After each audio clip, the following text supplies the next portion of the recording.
Good morning, everyone, and welcome to the second and last session of the IFMBE Clinical Engineering Division webinars, where CED collaborator Priyanka Upendra will address the cybersecurity fundamentals for hospital-based clinical engineers. This session is being recorded and will later be uploaded to the CED Learning Center and social media channels such as YouTube and Facebook, where it is also being transmitted live as we speak. If you wish to ask the presenter or the panelists any questions, be sure to use the Q&A function located in the Zoom menu. If you ask a question through the chat, it might get lost, and unfortunately, we won't be able to address it. For more information on clinical engineering, health technology management, assessment, cybersecurity, and more, be sure to subscribe to our newsletter so you will get new content and event notifications in your inbox. The link will be included in the chat box and recording description so you won't miss anything from CED. Without further ado, Priyanka, take it away. The floor is yours. Thank you, Louis. Hi, everyone. Thanks to Tom and the IFMBE team for allowing this opportunity to present. And as you all know, on Tuesday, you listened to Axel Wirth, and he talked about some necessities for global clinical engineers. And today, during my session, we'll focus on cybersecurity risk management fundamentals for hospital-based clinical engineers. A little bit of background, and I am actually a clinical engineer myself. I've been in the field for over 15 years. And the last 10 years, my focus has been on risk management for connected devices in hospitals. And there's been a lot of learning, and I hope to share some of that insight with you during this webinar. So a few things on the agenda today. Obviously, we do want to review the stakeholders that are necessary in this effort, and then some commonly seen gaps and challenges within clinical engineering, some fundamentals about risk management, and what are some of the key responsibilities of clinical engineers in cybersecurity risk management. And then we'll review some examples or case studies, if you will, on different aspects of the life cycle and how to manage risk during those life cycle phases. With that, let's get started. So interestingly, this number that you see here, the 158.1 billion, this was actually an estimate back in 2018, and we're actually closer, or if in fact even more, in the dollar amount with the number of connected medical devices and IoT devices in healthcare this year. And some commonly seen devices and some increased interest in the clinical community has been on remote patient monitoring systems. That is where a patient can be in their home, any other remote location, and you can still track their vitals and other health information. The second that has actually seen a lot of interest in the community is the open artificial pancreas system. That really uses a glucose monitor and a Raspberry Pi computer that measures the glucose in the body and then sends that data to the computer. So the physician can actually monitor that remotely and adjust the medication dosages for that patient. We've also seen increase in connected inhalers, and this was new. I had never seen that in the hospital myself. This is where you have a digital platform that connected with a sensor that the patient uses, and it's passively recording medication dosages, the patient statistics, and then transmitting that usage data to a database where the physician can view and monitor the health condition of the patient. Another one that has gained popularity is the ingestible sensors. This is where you have sensors with electrodes that can pick up signals and then relay that data to a smartphone, to a computer, to any physician that is miles away. So these are just some examples where we see connected devices that have improved diagnosis of the patient, monitoring of the patient, and treatment of the patient. It's also facilitated remote medication delivery and remote monitoring of health. Overall, it delivers great convenience and functionality, not just to the patients, but also to the providers. So with all of this, and on Tuesday, Axel talked about different risks. So let's actually look at who are the primary stakeholders. When we're talking about all of these connected devices, and there's so much integration with databases, with information systems, all of that, there are different stakeholders in this ecosystem. And also we have rapid adoption of these kind of integrations. So the risk of or cybersecurity risk is also growing. So in the stakeholder community, obviously the primary one is your clinicians, physicians, surgeons, nurses, any clinical provider that is using these technologies. And then you have the medical device manufacturers, as well as suppliers and distributors that manufacture, that design, release these devices, as well as, are the primary stakeholders to ensure the security and safe reliability of this device. And then you have information technology or cybersecurity. These are stakeholders that establish guidelines and frameworks for cybersecurity risk management. Another important player is environment of care, or also called as risk management or patient safety committees. A few others that fall in the same line are legal, public relations, and emergency management.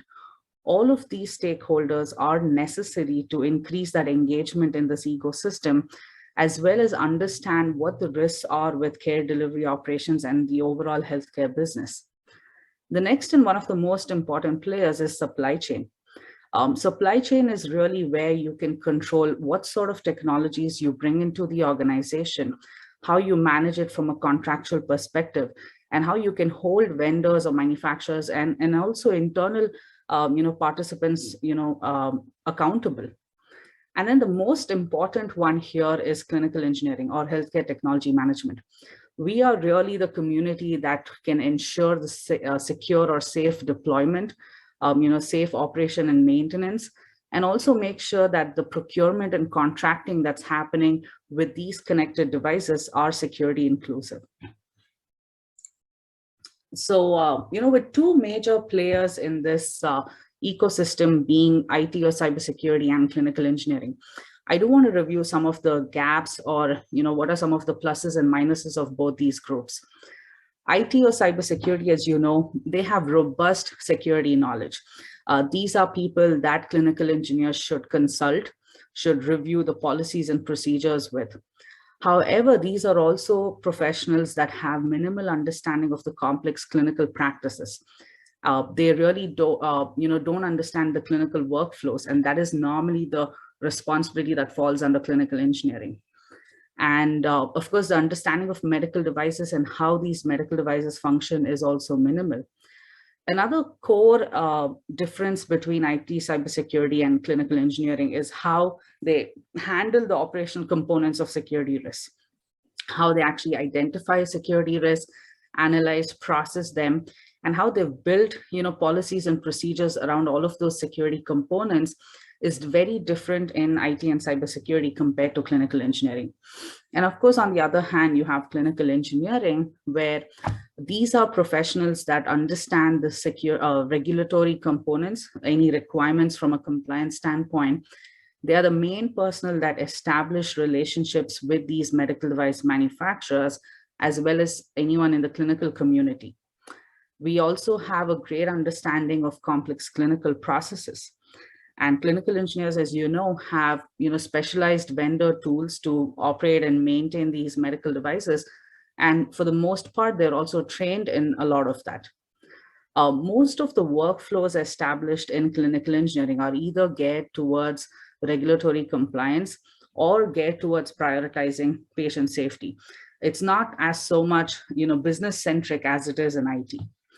Also, clinical engineering are the main boots on the ground resources when anyone has any concerns about medical devices.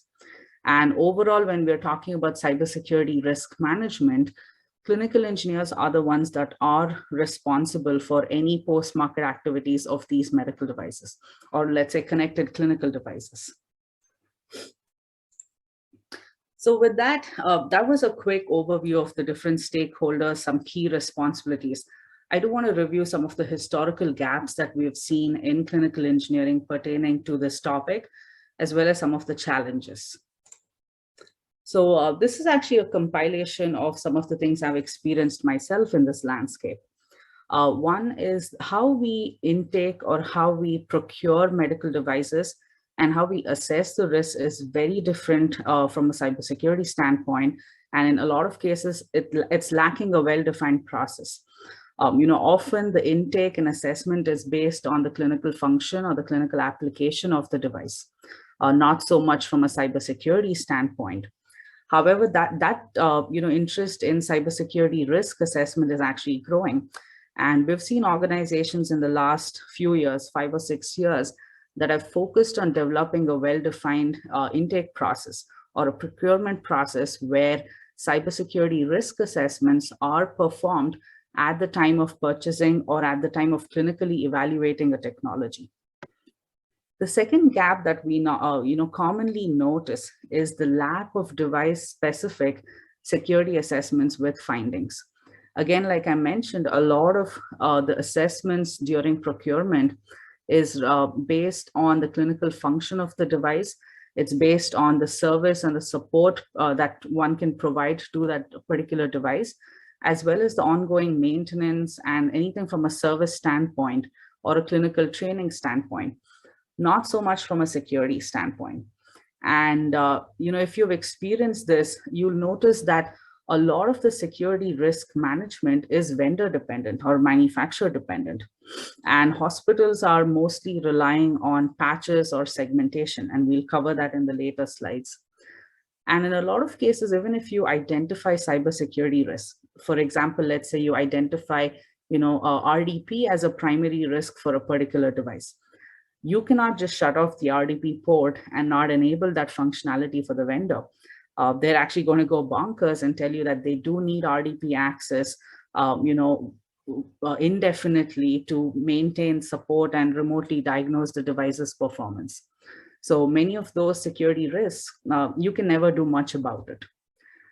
And then when you look at the device-by-device approach, many organizations are doing risk assessments on a device-by-device basis, and that has very limited impact on the fleet risk. What's important to assess is how the device behaves in the patient care environment. What are the different systems or other devices that are dependent on this device that you're identifying and assessing? And also understanding if this one device were to go down or experience a downtime because of cyber incident or events, what is the impact on the rest of the devices in that connected environment? So that is really not happening with security assessments for devices. Another challenging area is the responsibility matrix. So who should actually be doing this work? And this is something I would notice in my role as well, where we have a lot of clinical engineers that, being the primary stakeholders in risk management, are not trained in cybersecurity fundamentals, are not aware of how to perform, how to apply controls on devices, or what to even do. There's really no clarity of what is this new work and what should be done to manage the risks. So that is, again, a historical gap, and it continues to be a challenge. The last one is there's really no standard process. And the primary reason for this is, at least in the US, we have the HIPAA security rule, but there's very little written about medical devices in there. And then you have FDA pre-market and post-market guidances, which really are recommendations and hold no legal binding. So with that, what we're seeing in the industry is really redundant assessments. We're seeing slow processing of information with manufacturers. And in some cases, we're also seeing manufacturers or vendors that are bypassing standard supply chain processes. With all of this, another key challenge related to talent and the workflows is lack of blended expertise. There are very few individuals in the industry that have a combined expertise of clinical engineering, cybersecurity, IT service management, as well as risk management. So finding that blended expertise is itself a challenge. Again, continuing on with challenges, I know we talked about medical device cybersecurity standards. About 10 years ago, we really didn't have much direction from a standards perspective. However, now there are different work groups in the industry through AME, through ACC, through FDA work groups as well. And as well as in the US, you have the Healthcare Sector Coordinating Council, the HSCC, that's working on a lot of recommendations and pre-regulatory work, if you will. So there's a lot of internal standards or processes that health systems can adopt, which is covered in those work group documents. Another unique challenge is these medical devices or IoT devices, they're complex systems. They're not operating standalone. They are interconnected to different health information systems, different systems that process the confidential data. So the complexity is much larger than when you look at just a single device.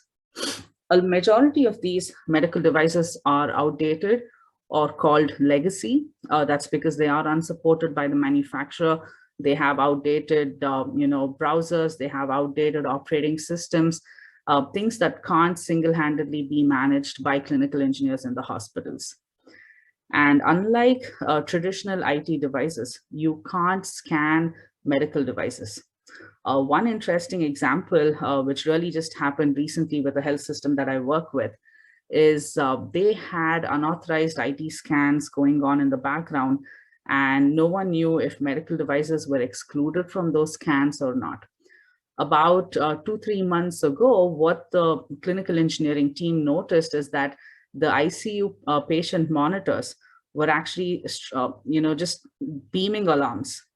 They didn't know what was going on. The patients were fine, but there was just chaos with the clinicians, and no one understood what was going on. With a passive scanning tool, they were actually able to identify what sort of ports are open on this patient monitor, what sort of traffic, data streams are, happening inbound and outbound. And they realized that they were SNMP scans, or they were scans being run from an IT server to fingerprint all of the devices in that health system's environment. So when that scan was pushed to the ICU patient monitors, it actually reset a watchdog timer in the monitor that, just reset the entire functionality of the monitor, and then, that resulted in alarms. So these medical devices, you cannot scan them with standard security tools. So understanding that, aspect with the manufacturers, understanding what are the security tools in your organization and what are the limitations with medical devices is very key. Another thing that we have been struggling with, the right to repair effort also, is the availability of service keys or privileged access to medical devices. So a lot of the security updates that clinical engineers need to perform on these devices are not possible because they don't have access beyond the normal service mode. So with that, it's almost practically impossible to perform security updates, apply certain controls, or change the configurations of these devices. Another one is, you're unable to load security agents. This is related to the, inability to scan these devices. Another one, there are very few organizations, at least in the US, that have taken up this huge task of researching and testing the medical devices for security controls or security standards. Many years ago, I ran a team that was doing black box testing on these medical devices, and in some cases, even pushing malware to see what is the impact on the functionality of the device. And doing that is very time consuming. Just for one particular stress test treadmill, it took about 8 months to complete the analysis. So if you are an organization, even a 300-bed hospital, you're looking at least 2,000 to 3,000 device models. And let's say even if you had 10% of that connected, doing this kind of research and testing is practically impossible and very time consuming. The next one, and another unique challenge, is the validation is required from manufacturers or vendors prior to applying any sort of security controls. And when that happens, mitigating any of the risks that you identify is mainly limited to being manual, or it's resource intensive. Last three ones, and this is also related to different skills required, as well as process within IT and cybersecurity. IT obviously has a very standard process for intake of IT systems, as well as deployment or installation. However, that's very different on the medical device side. Also, going back to manufacturers or vendors, the urgency of dealing with cybersecurity risk is way different on the manufacturer side as compared to the health systems. And the last one, which we already discussed, was specialized skills required both in clinical engineering and in IT. So with that, now that we've looked at gaps, I want to discuss risk management fundamentals and how we can actually, bridge these gaps. So any risk management strategy that you, apply in your organization There are 5 important components of that. One, you need to be able to identify what the risk areas are and then analyze the impact of those risk areas if nothing was done. The third and fourth stage is where you're controlling the risk and controlling the impact, and then you're mitigating the risk. Whether you're mitigating the risk because of applying certain controls or transferring the risk or just accepting it, that's up to the organization. And the last and most important one from a regulatory as well as patient safety standpoint is to document those risks and what the organization is doing about it. So a few key elements when clinical engineers are taking up this effort. One, identify programmatic gaps. So do you have people to work on cybersecurity risk management? Do you have adequate processes? Do you have any technologies that will help you support this effort? The next two is around documentation. It's important to understand regulatory requirements as well as provider, meaning any internal health system requirements. This is something I use the term internal and external regulatory requirements. So internal is any standards, any process requirements from the health system itself, that is with the cybersecurity team. And external is the regulatory, whether it's HIPAA, whether it's the EU regulation or anything else. As part of this risk management, it's also important to document the risk areas. So with any risk management strategy, your identification and documenting risk objectives, that is very important. So that needs to be done with cybersecurity as well. So one example I can share is many years ago, this project I undertook with cybersecurity risk management, very manual project again. And that was when we were 2 analysts and we had to assess over 16,000 devices that were estimated as connected in a 400-bed hospital. And what we did was really build robust spreadsheets and identify all of the different models of the device, verify it on site, whether it was connected, whether it was processing EPHI or sensitive data, and then coordinate with the manufacturers on the actual capabilities of the device, as well as what sort of risk controls we can apply in that device's environment. So all of that needs to be documented so that you're not looking at this risk management initiative as a 6-month project, but it's more of a sustainable program in your organization. Excuse me. So when we're talking about program and risk management, one thing that's very important is to look at developing and implementing robust policies. So any work that you're doing in your clinical engineering team, you want policies to support or guide you on how to do that work. And then the procedure is giving you step-by-step instructions on carrying that work out. The next one is to implement tools that identify and analyze risk. So another estimate is if you're looking at about 16,000 devices or a 400-bed hospital, just identifying and analyzing risk in a manual way is going to take you about 6 months to a year at the very minimum. And now in the industry, we have several tools or passive scanning tools that actually identify devices connected on the network, and they will do the risk assessment or the risk identification. So implementing such tools go a long way. It helps automate majority of that process. So that's something that clinical engineers should look for. The next one is identifying and analyzing risk components.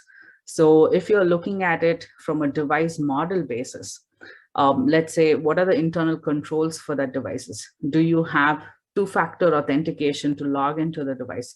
What is the clinical workflow? All of those components need to be analyzed. Another important aspect of risk management is, again, managing resources or people resources. That's where understanding who are the key stakeholders in your organization, who are the key stakeholders outside of your organization, any regulatory personnel, any manufacturing personnel, stuff like that. And then assigning specific roles and responsibilities with SMART goals. So one of the documents that really helped me in doing that is called as a RACI matrix. So the RACI matrix will really help you identify all activities in that risk management effort and who are the specific roles and responsibilities, as well as all different stakeholders, and assigns key goals or key success factors to that whole effort. And 2 last ones that are very important is mitigating the cyber risk. There's different forms of risk mitigation. It can be in the form of applying compensating controls on devices. It can be in the form of training, your employees. It can be in the form of policies and procedures.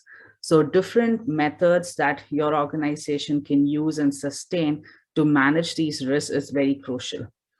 And the last and most important one, with clinical engineering working with hundreds or thousands of manufacturers or vendors, it's important to perform vendor risk assessment.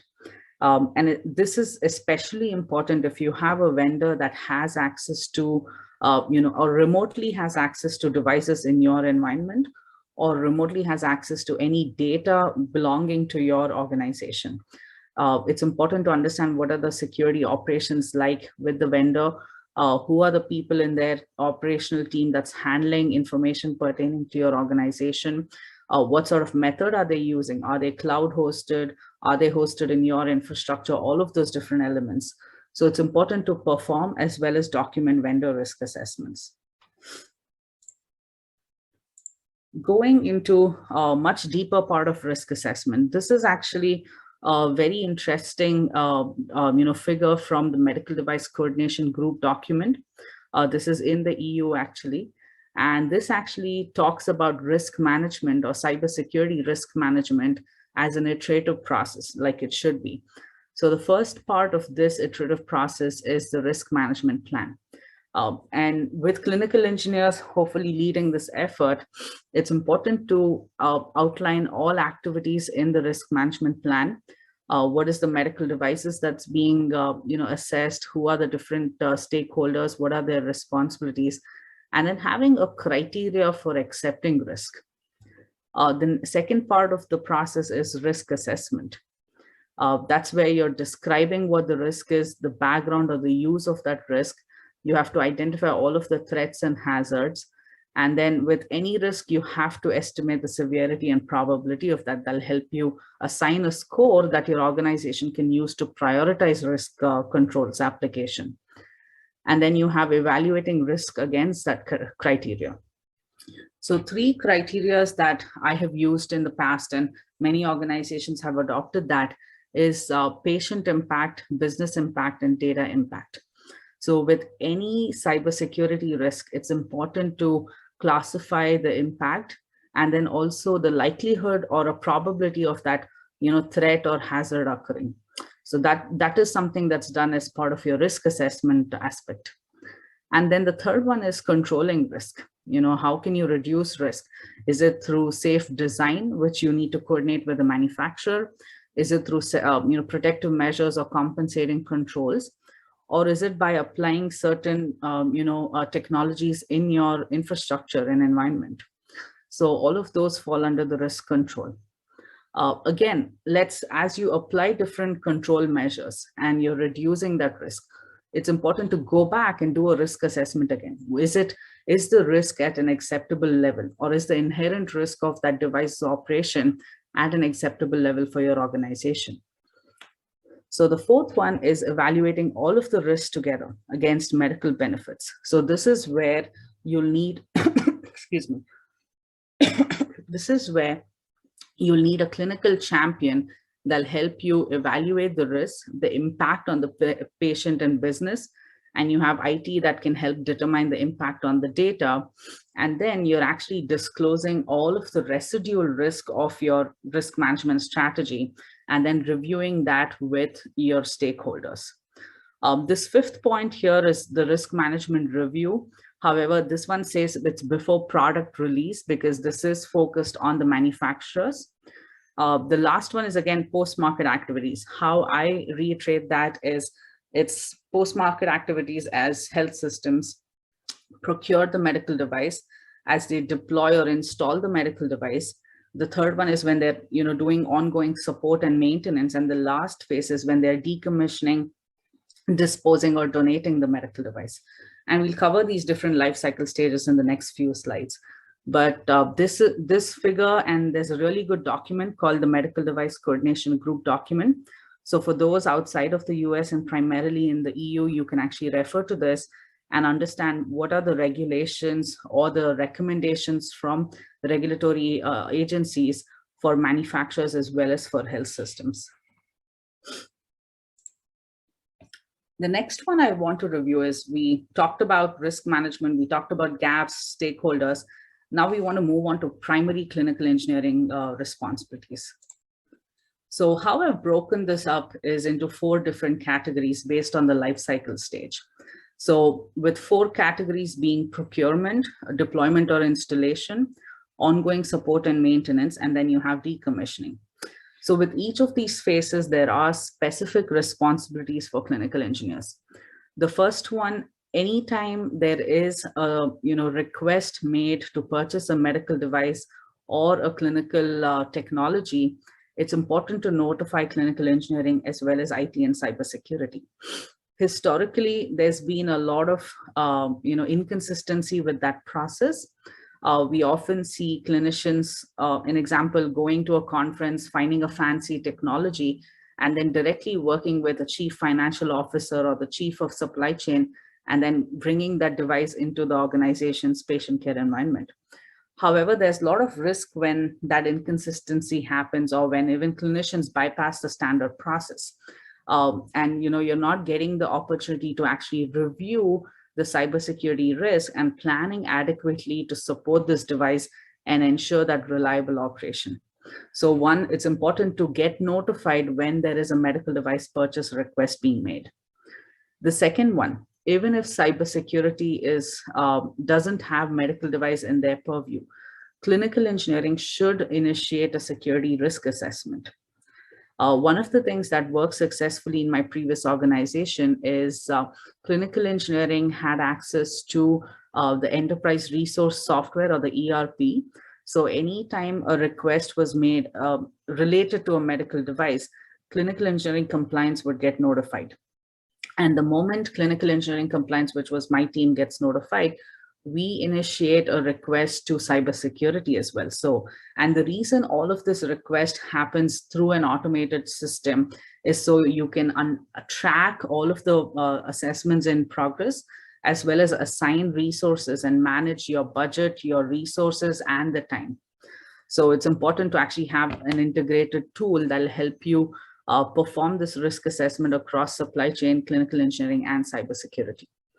The third one, just during procurement itself, it's also important to have a governance committee that has oversight of clinical discussions on the risk areas. What I mean by this is when you have a biomedical device cybersecurity or a clinical engineering governance committee, any new request being made, you have different stakeholders in that governance committee.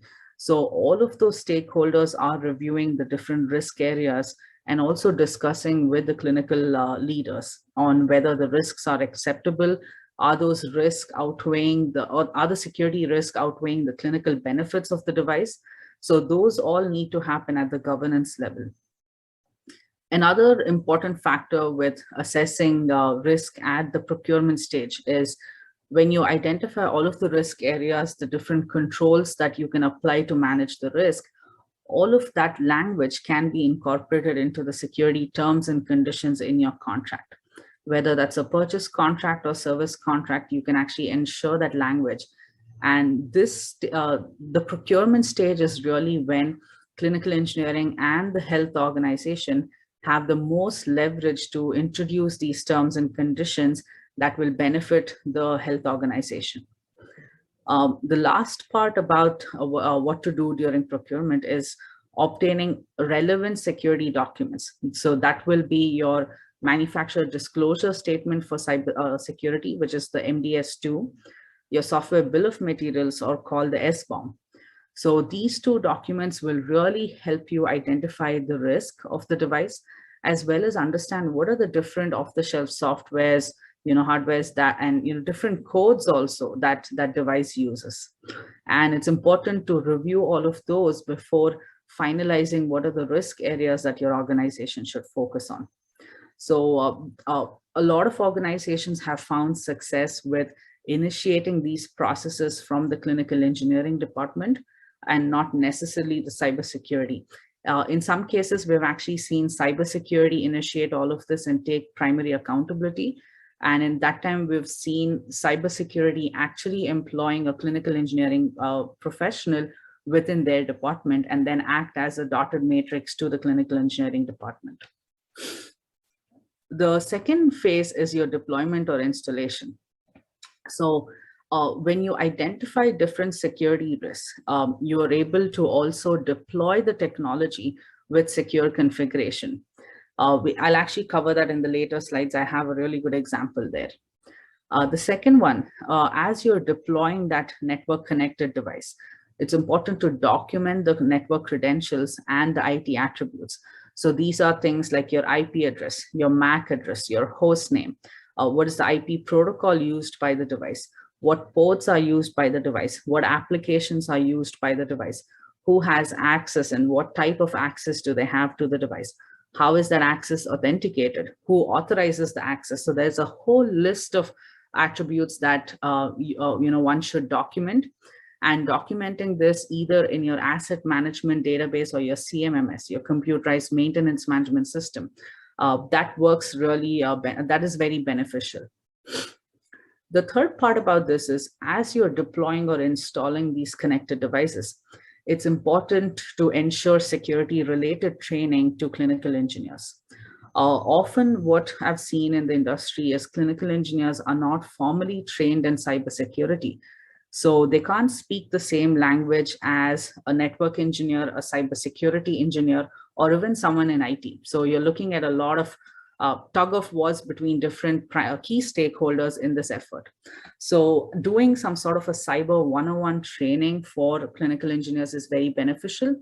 And I know in the US, AMI organizes some, and in fact, our speaker from Tuesday, Axel and Steve Grimes, they have actually done really good security-related trainings for clinical engineers. So I suggest that clinical engineers attending this session take a look at that. The last one here is ensuring IT cybersecurity can monitor vulnerabilities, rogue network behaviors. This is again, we have about 50 vulnerabilities released every single day or identified every single day in the industry. So on an average, let's say you have 3,000 or 2,000 connected medical devices, and that is probably say about 300 models. Monitoring vulnerabilities for 300 models every single day is a massive effort. So having an automated tool, a passive scanning tool that'll do that work for you is very beneficial. A lot of scanning tools also have the capability of identifying rogue behavior on the network, meaning is the device doing something that it's not authorized to do or supposed to do.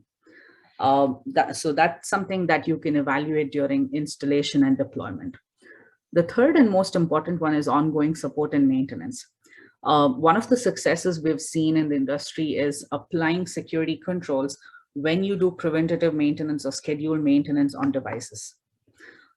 This is found to be very beneficial and a huge success in the industry.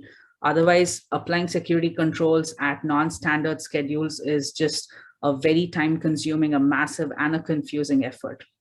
The next one, in order to apply these controls, it's also important to have service keys and the training. The third point here is ensuring you have a communication process for suspected cyber events and incidents, as well as applying controls. One of the things we notice, let's take a very simple example, clinical engineers changing passwords on medical devices. Your physicians, nurses will go bonkers over that. So ensuring there is a communication process to even notify the user community of any changes made to the device, any changes made to the systems in that device's environment, that's very crucial. Another important communication strategy is how is your organization going to respond to cyber events and incidents? Is there a coordinated process developed? Have the individuals involved in that process practiced or done tabletop exercises? So that's something that clinical engineers really need to lead. That goes to the next point. Conduct tabletop exercises so clinical engineers and other stakeholders are aware of responsibilities during events and incidents. There is one really important one that's organized in the US by the Department of Homeland Security.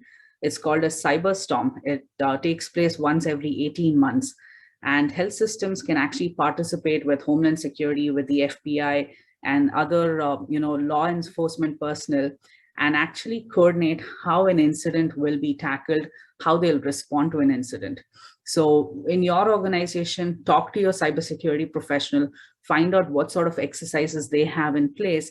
And as clinical engineers, you should initiate doing a tabletop for medical devices itself.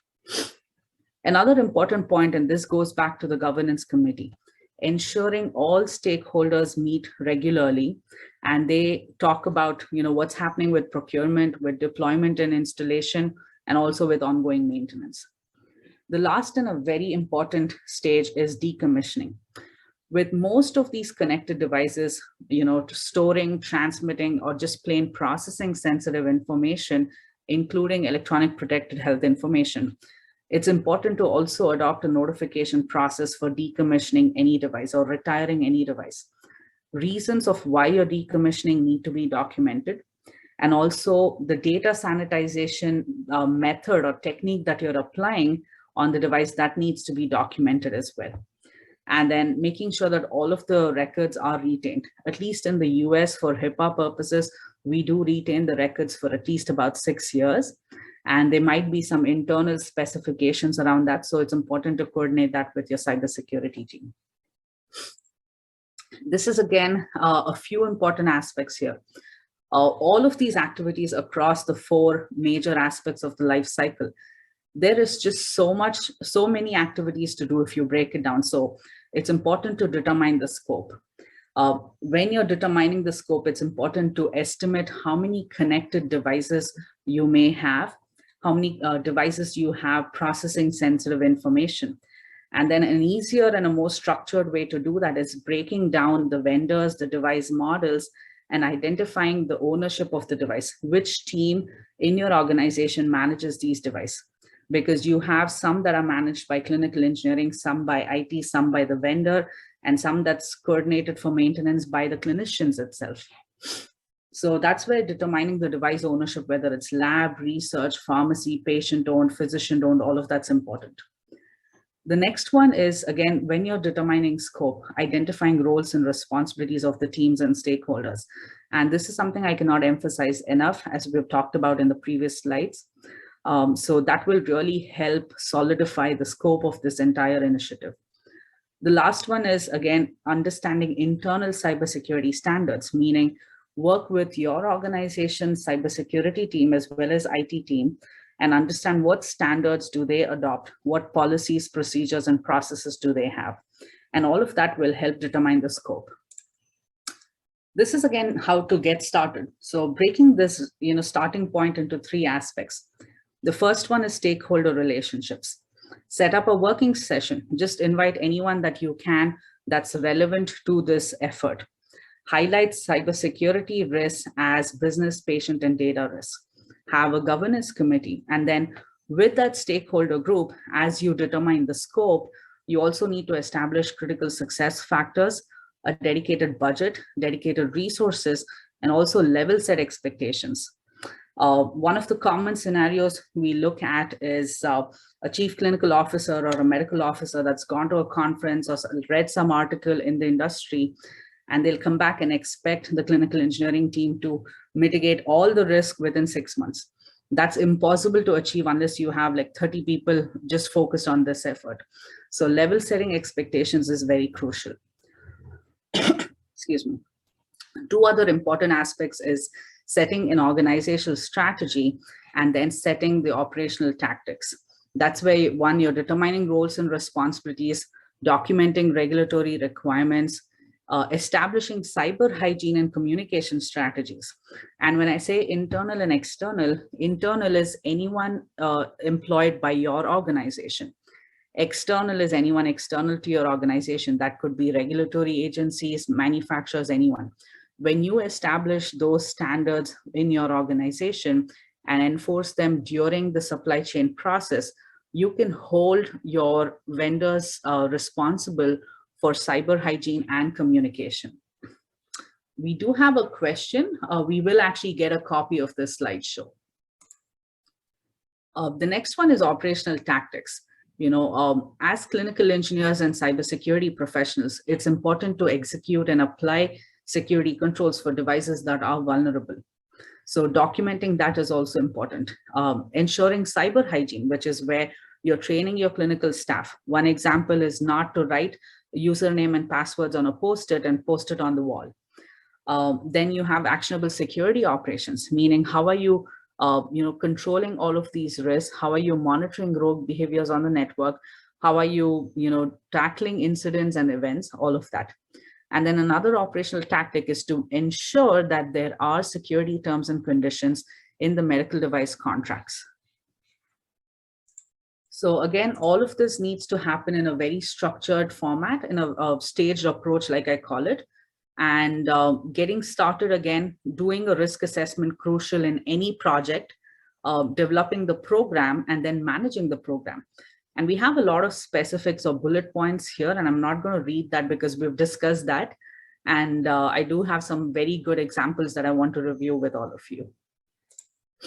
So now different stages of the life cycle, and I talked about 4 life cycle stages in the past. I do want to review some examples and go into some details here. The first one is procurement, understanding supply chain processes, whether you're procuring new devices, replacing outdated devices, initiating service contracts, renewing service contracts, or doing asset recovery. Embed cybersecurity in all of the processes. Perform device risk assessments for all of these, and also perform vendor risk assessments. Documenting all of these risk assessments is very crucial. Another important documentation piece is risk exception. Let's say you have a cyber risk that does not outweigh the clinical benefits. In that case, you're trying to accept the risk and document a risk exception. So that needs to be reviewed with your senior leaders so that your organization can assume the liability and your legal team is also okay with that. And then prior to determining any deployment configurations of the device, it's important to have that clinical support or a clinical champion so that you're not installing certain controls on the devices that inhibit or obstruct the clinical workflow. One really cool example here, and this is with my employer, Assembly. We are a passive scanning tool. When you're deploying devices, it's important to identify risk and then have some secure configuration recommendations. So this was for a Philips ultrasound, the CVX, and it has a Windows 7 operating system. So what Assembly actually did with a customer is assess the risk and tabulate the lowest seen risk with the highest seen risk. And what you see here, CVE, is the common vulnerabilities and exposures. And you're also identifying different ports and services and whether it's an ingress or an egress traffic. When you're doing this, after risk assessment, recommending risk control mitigation recommendations is crucial. Let's say this is a device using static IP instead of DHCP is better. Uninstalling Internet Explorer or web browsing on this ultrasound is crucial. I mean, why do you need web browsing on an ultrasound? Or limiting network file sharing to only known destinations and having the right firewall rules in place, that's very crucial. The next one is actually with ongoing support. One important aspect I want to reiterate here is don't just rely on patches or segmentation. Both patches and segmentation, they are time consuming and resource intensive efforts. So understanding device behaviors, understanding device capabilities, that's actually important to remediate risk so that you can focus on what are the most likelihood vulnerabilities to remediate, and then the highest, or the exploit factors that are more probable to occur. So let's look at another example here. So this is actually looking at, some GE healthcare ultrasounds, again, embedded 7 operating system. The top pie chart that you see is a breakdown of how likely is it to exploit vulnerabilities on these devices. And if you were to exploit them, what is the patient data and business impact? The same thing, once you actually do that, you're prioritizing your risk mitigation efforts. And then you can say, with this ultrasound, the Logic E9, more used in OBGYN, we can actually see it's only using static IP instead of DHCP, and then another recommendation for just static IP. Those are the primary exploit vectors. And if you actually apply this control, you're blocking that loophole, which allows an attacker to gain access to the device or to make changes in that device's operation. Now, decommissioning, again, a very important aspect, tracking when a device was last used, what was the last known location, having its retired status, all the reason for retiring, all of that is very important. There are a few data sanitizing aspects that I've documented here, more relevant in the US again. Before you dispose any medical device, it's important to sanitize the data. You don't want anyone outside of your organization or anyone that shouldn't have access to sensitive data gaining access when you remove that device from operation. So in the US, some secure wipe techniques are described in NIST 888 or DoD 522.22M document. There's also some Code of Federal Regulations that are referenced here. Another important aspect to train your clinical engineers is demagnetizing the hard drive in a device is just not enough. And it's important to follow standard cyber practices to sanitize the data and ensure that all of that is securely wiped and documented. There's also several companies that do this right now. You can ship the devices to them and then they will do the data destruction and give you the proof. However, it's important to talk with your cyber department and find out if they are okay shipping a device with sensitive data. Some of the minimal attributes that need to be maintained when you're decommissioning is, what device are you decommissioning, the date of when you're wiping it, name of the technician or the engineer that performed it, the reason for wiping, what was the data removal method, and what was the outcome of that. All of that is very important. So with that, a few key takeaways. We've already discussed a lot of this.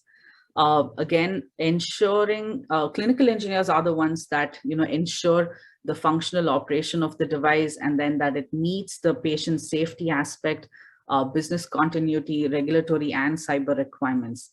And clinical engineers really should be the team that is initiating the collaboration and taking ownership of this entire effort.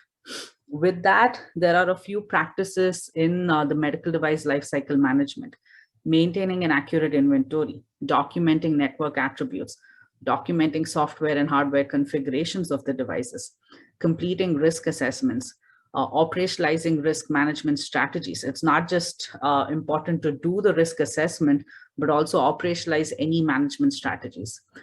Having an asset disposition strategy and documenting that.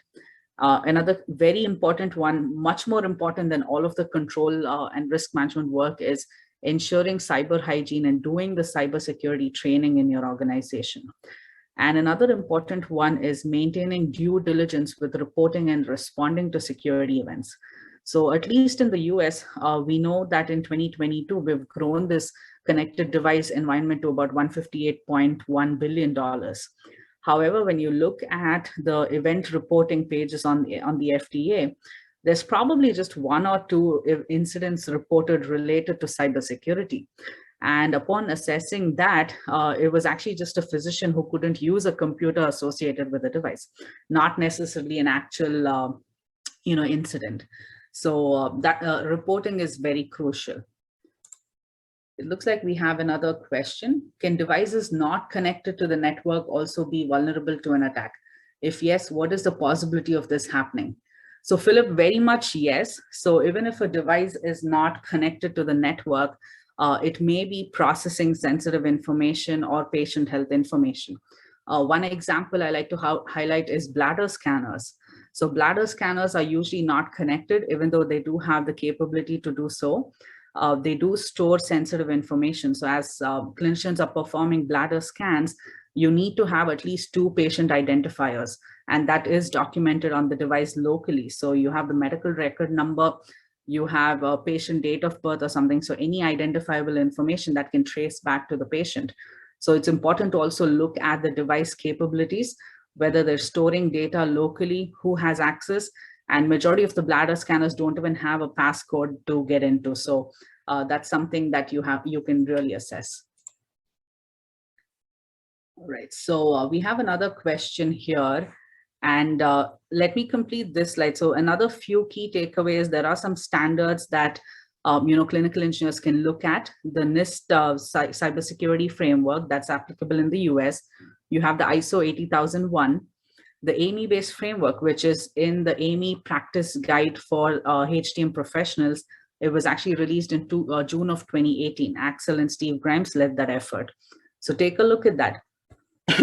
Clinical engineers can assist with different projects in IT and cybersecurity, building the workforce, of course, and making sure that within the clinical engineering team, you have a cyber expert. That really goes a long way. In addition to all of that, having a sustainable and a robust vulnerability management process, that's very crucial. Conducting tabletop exercises. And one of the most important one, and one that's benefited me personally, is engaging with industry work groups and participating in different initiatives, whether it's with the European Union, the FDA, CISA in the US, HSCC in the US, or work groups working on SBOM, the Software Bill of Materials. That's very crucial. So with that, we have about 5 minutes, so let me take some time to answer questions here. So we have a question from Rosanna. Does COVID-19 have provided some challenges for clinical engineers to lead this process? Very much so. So with COVID-19, obviously there were alternate care settings. So I myself was involved in a project where we had to build about 40 beds outside in the parking lot. So in that case, when everyone is focusing on patient safety and patient care, there's very little focus on cybersecurity. And you're mainly relying on either standalone devices or in some cases even connected devices. So how are you ensuring that safe and reliable operation from a cyber aspect? So even when you have technologies being installed in alternate care settings, it's important to evaluate that care spectrum and then do the same risk assessment. So having dedicated resources will really go a long way, because you now have people who are responsible just for doing these kind of risk assessments. Okay. Can you shed more light into inbound and outbound traffic? Very interesting question.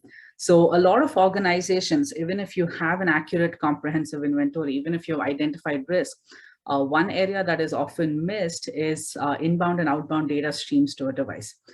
That's very crucial to understand what sort of data streams are going into the device, going out of the device, and the different destinations that it's coming or going from. And that will help you evaluate accesses, authentication, as well as data management principles, all of that. So it's important to look at ingress and egress traffic for a medical device. Okay, I think with that, we have one more question. Can typical malware affect a device that is not running on a common operating system like Windows or Linux? Yes, so in the industry, we have many real-time operating systems that are proprietary. We have many manufacturers that have adopted open source softwares and installed their own software configurations. So unless the software bill of materials is assessed, there is some sort of pen testing done to look at the device capabilities, the risk of how the device operates. You can assume that that device is can be affected by malware. There's different organizations that do black box and white box testing to assess that.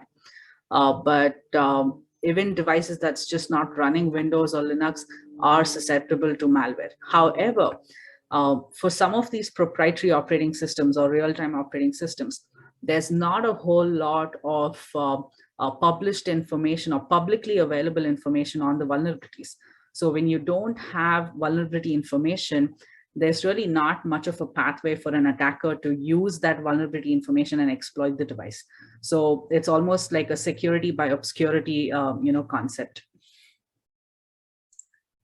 All right, so I know we have about 2 more minutes, and it looks like we have the part 1 recording by Axel posted on the website, and today's recording will also be posted on the website.